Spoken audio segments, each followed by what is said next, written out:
watching CBS 4 News. Well, an incredible finish for a local sailor. And an incredible day. He just raced across the Atlantic alone and sailed into Boston.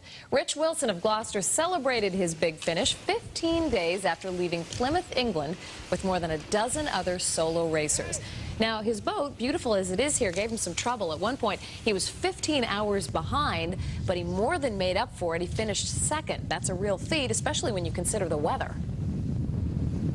And man, it was unbelievable. It was cold. You couldn't touch the winches. It hurt your hands so much. It was so cold and windy and foggy. You couldn't see from here to the building. And as if that were not enough, Wilson says he slept about 3 hours a day during the big race. Well, despite technical problems and a 12-hour delay, an American sailor manages to come in second in a transatlantic race. It only took Rich Wilson 15 days to travel the 3,000 miles from the old world to the new. Our own Bill Shields greeted him on the dock when he arrived.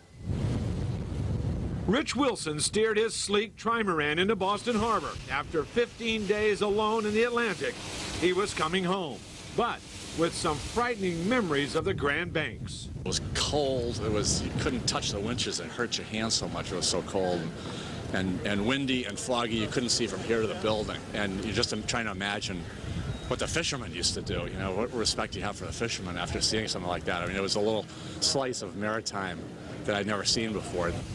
Just over 2 weeks ago, 40 of the world's best sailors left England to race across the Atlantic, 3,000 miles each by himself. Wilson came in second despite being set back 12 hours by equipment problems.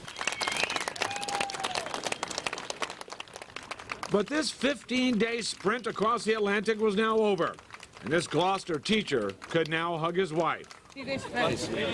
And he could also talk about what got him through the North Atlantic. As Francis Stokes, a great single-hander from Maine, once said, you know, how did you do it, Francis? He said, it worked and worried. That was about it, I think. Loves the challenge of what history has given him. He's from the New England area, the Boston seacoast, and I think this is just a passion for his that's unbelievable. I don't think he looks at the danger because of his conservative nature. For most of us, 15 days on a sailboat in the Atlantic Ocean is not something that we would voluntarily do. But for Richard Wilson, after a few days at home, he'll be looking for another race. In Boston, I'm Bill Shields, CBS 4 News. Congratulations to him. That's a competitor for you. There you go. Wow, what an incredible finish for a local sailor who just completed a grueling race all across the Atlantic, and he was by himself. Rich Wilson of Gloucester pulled into Boston this morning, 15 days after leaving Plymouth, England, with 13 other solo racers. Despite having a major problem with his boat that left him 15 hours behind, he managed to pull off a second-place finish. And there were also problems with weather. Man, it was unbelievable. It was cold. You couldn't touch the winches. It hurt your hands so much. It was so cold and windy and foggy. You couldn't see from here to the building. Well, why did he do it? That's what I want to know. Why? If that wasn't difficult enough, Wilson says he slept only about 3 hours a day during the race.